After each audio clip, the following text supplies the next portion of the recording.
After a successful test launch, Moscow says the first Sarmat regiment will enter combat duty by the end of 2026. On May 12, 2026, Russia carried out the second successful launch of its newest heavy liquid-fueled intercontinental ballistic missile, the Sarmat. The launch marked another major milestone in the flight testing program for Russia's next-generation strategic missile system. Following the test, Russian President Vladimir Putin announced that the first regiment equipped with Sarmat ICBMs would officially enter combat duty by the end of 2026.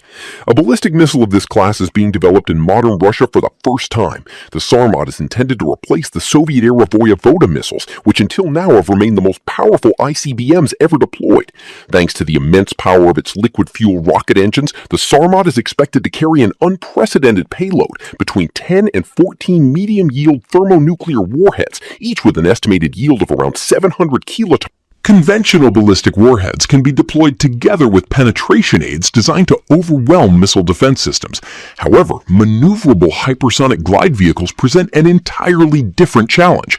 Modern missile defense systems are effectively incapable of intercepting such weapons, making the Sarmat a uniquely formidable retaliatory strike platform. Work on the Sarmat project began in the late 2000s through a collaboration between several Russian missile design bureaus specializing in liquid-fueled rocket technology. These included the Makeyev Rocket Design Bureau and MIAS, traditionally focused on submarine-launched ballistic missiles, and NPO Mashinostroyenia in Rautov, which had been developing the avant-garde hypersonic glide vehicle for the UR-100 NUTH intercontinental missile system. Together, the two organizations brought highly complementary expertise in advanced missile engineering. From the outset, the Sarmat was envisioned as the future In 2015, assembly of the first prototype missiles began for a series of ejection tests and manufacturing trials. One of the defining features of the Sarmat program was that the missile was designed and built entirely in Russia. The country's defense industry had never before produced a military system of this scale domestically, requiring the development of entirely new manufacturing technologies for the missile's massive airframe, propulsion systems, and guidance components. In 2022, Vladimir Dektyar, CEO of the Makeyev Design Bureau, announced that serial production of the fifth-generation RS-28 Sarmat ICBM had officially begun in Russia. The missile system has already entered serial production and is fully supplied with the necessary materials and manufacturing equipment, he stated. According to Russian officials, the new ICBM will see. The Sarmat is believed to have a range of at least 12,000 kilometers while carrying roughly 10 tons of payload, including its post-boost vehicle and warheads. However, the missile is also reportedly capable of striking targets by approaching from the opposite direction, flying over the South Pole and effectively circling the globe. While such a trajectory would reduce the missile's payload capacity, it would still allow for multiple nuclear warheads to reach their targets. The missile is also expected to achieve exceptional accuracy, with a probable circular error measured at no more than roughly 150 meters. Preparations for deploying the first operational Sarmat missiles began back in 2023 at the Missile Division in Uzhur, located in southern Krasnoyarsk Krai. The process of replacing the aging Voyevoda missiles with Sarmat systems is expected to continue for at least 4 to 5 years, if not longer. In total, Russia is expected to field at least 50 hardened silo launchers for the Sarmat system, making it the most powerful and lethal component of the country's nuclear retaliatory forces, a true weapon of retaliation. Heavy missiles of this class are specifically designed to launch even under conditions of an incoming nuclear strike on their deployment area. In theory, dozens of Sarmat missiles could leave their silos while under nuclear attack, carrying a combined total of roughly 500 warheads capable of devastating any potential adversary. Over the coming years, the Sarmat is expected to complete its full flight test program and receive multiple payload configurations.